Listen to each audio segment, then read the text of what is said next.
আলোচনার টেবিলে ফেরার আগেই নতুন শর্তের মুখে ইরান। ডোনাল্ড ট্রাম্প প্রশাসন স্পষ্ট বার্তা দিয়েছে, শর্ত না মানলে কোনো আলোচনা নয়। গত সপ্তাহে ইসলামাবাদে প্রথম দফার বৈঠক ফল ছাড়াই শেষ হওয়ার পর নতুন করে আলোচনার প্রস্তুতি চলছে।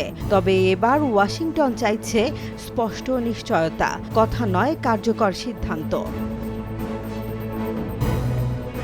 প্রথম শর্ত হিসেবে বলা হয়েছে, হরমুজ প্রণালী সম্পূর্ণ উন্মুক্ত রাখতে হবে।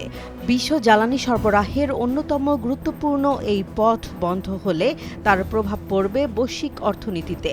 সোজা কথা হলো, ইরান বাধা দিলেই পাল্টা ব্যবস্থা নেবে যুক্তরাষ্ট্র।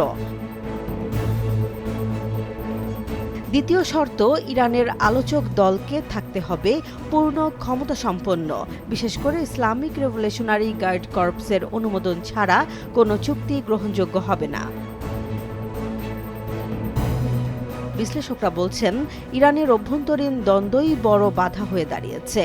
প্রেসিডেন্ট মাসুদ পেজেশকিয়ান কূটনৈতিক সমাধানে আগ্রহী হলেও সামরিক অংশের অবস্থান ভিন্ন।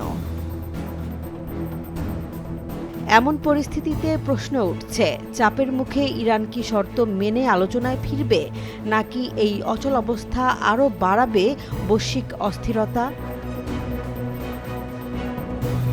জেসমিন জাহান, নিউজ ডেস্ক, জনবাণী।